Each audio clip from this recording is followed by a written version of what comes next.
Hey there, it's Jenny.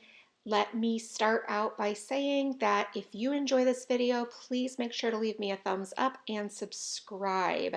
I am sharing with you a brand new project. It is a reading journal, and I've already completed a couple of layouts, and so this is my third one.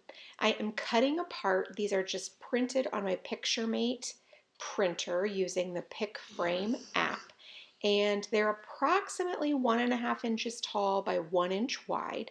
And I already said about the Pick Frame app. It's the same thing that I use for my smaller photos in all of my memory keeping as well.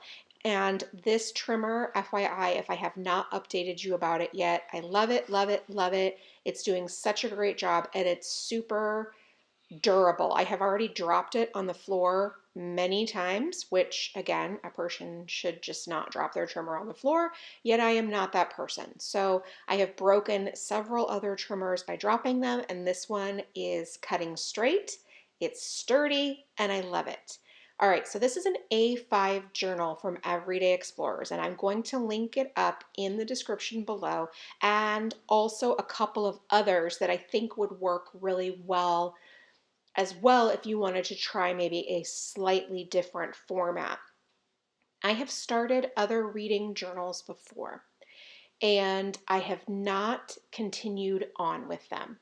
They were either not sustainable because they were too complicated.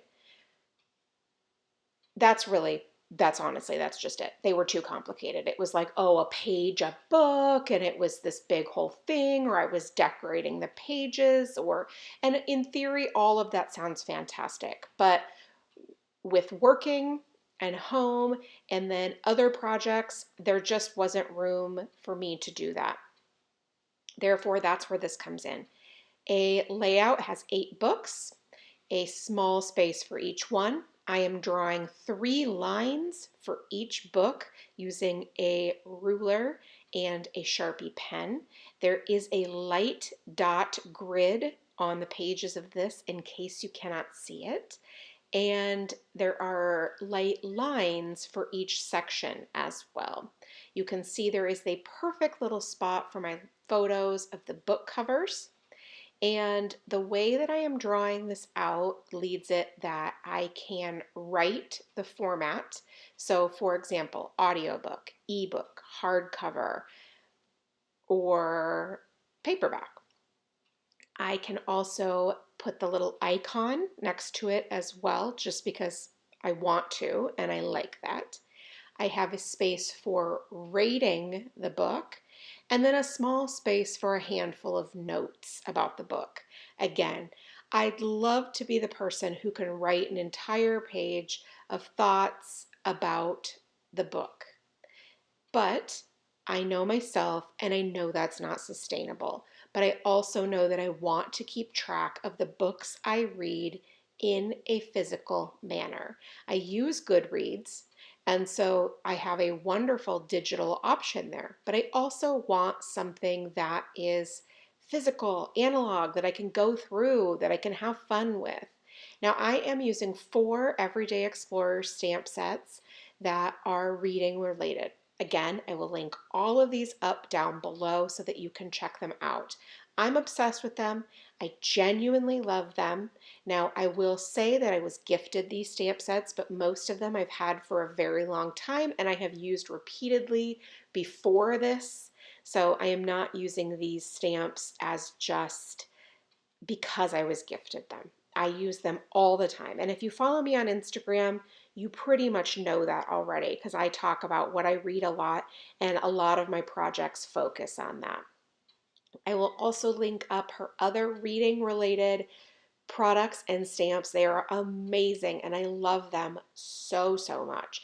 I just chose these particular stamps because they worked for what I wanted to do. So for example, I wanted a rating system where I could break down. So if I wanted to put 4.5 stars, there was enough room for me to color in half boxes. So that was important to me to have something big enough. And that's why I chose this particular stamp. I wanted a stamp that was small enough, yet conveyed that I wanted to write something about the book. So that's why this little book notes stamp is perfect, because it tells exactly what it is, but it's not overwhelming. It's not huge. It's very small because, again, this format is very, very small. There's not a ton of room for me to do that. So I love these particular stamps all for this reason. Same thing with the format stamp that says format. I wanted to be able to write that. I liked that it stands out. I like that it has the arrow. It's not overwhelming. It's not taking up too much space.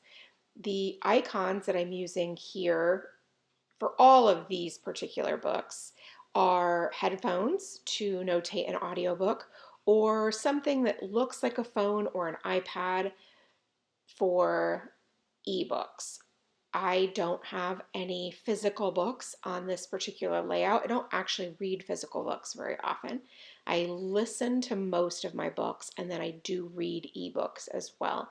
And so these are the icons that I'm using for that. And then obviously I would add in a book if it was a physical book. And then I would say, oh, it was a hardcover, it was a paperback, that type of thing. So I'm keeping all of the ink black at this point. When I color in the rating system, I am going to jazz it up with some different colored inks, but I want the base to all be black so that when I color in, as you can see right here, the ratings, that and the cover art is what stands out. I want those to be the focal point, like the quick glance, the cover, Memphis, what I thought of Memphis, boom. And then obviously I can dig in a little bit deeper if I feel like it.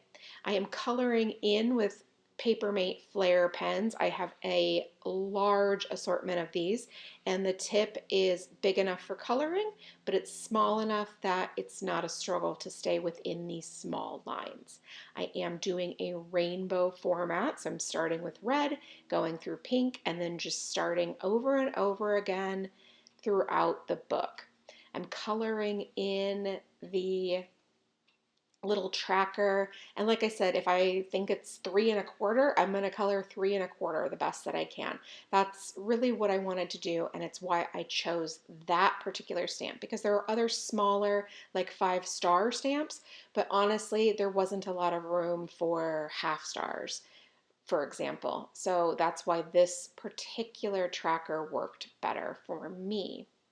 Now, again, everybody has a different way that they want to track media that they're consuming.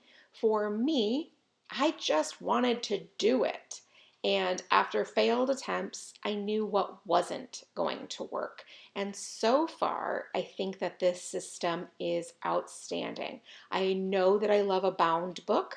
I love that. I don't really use coils, and discs are okay, but I do find that discs are bulky to store. I love an A5. It just always feels very natural to me. And having to only write a couple of sentences seems to be working out wonderfully so far. Might I change my opinion down the road? Absolutely. I don't want to rule that out. But for now, it's working really well. And I'm going to take that as a win.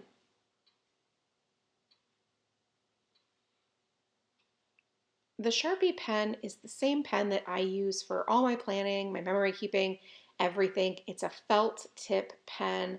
So if you've used a Papermate Flare before, it's that same type of pen. The tip is a little bit different. I find that it doesn't get splayed out as much at the tip, and therefore like get really wide. I used a Papermate Flare for many years, which I loved, but after a couple of weeks, the sharpness of the tip would wear out, and then it would be even bigger, and I already have big handwriting, and so that doesn't bode well for me. And I find that these Sharpie pens keep their shape a little bit better for me. So that's definitely key. And yeah, I just love a felt tip pen. I'm not a huge gel pen person. I know that's blasphemy because everybody loves a gel pen, but For me, I love a felt tip. All right, so now one of the last things that I'm going to do is I am going to put top 10 books together. So I'm masking off the area where the book covers are, and then I'm going to stamp those out. Thank you so much for stopping by and watching. I really do appreciate it. If you have any questions, please leave them in the comment box below, and I'll do my very best to get back to you. Thank you so much, and make it a great day.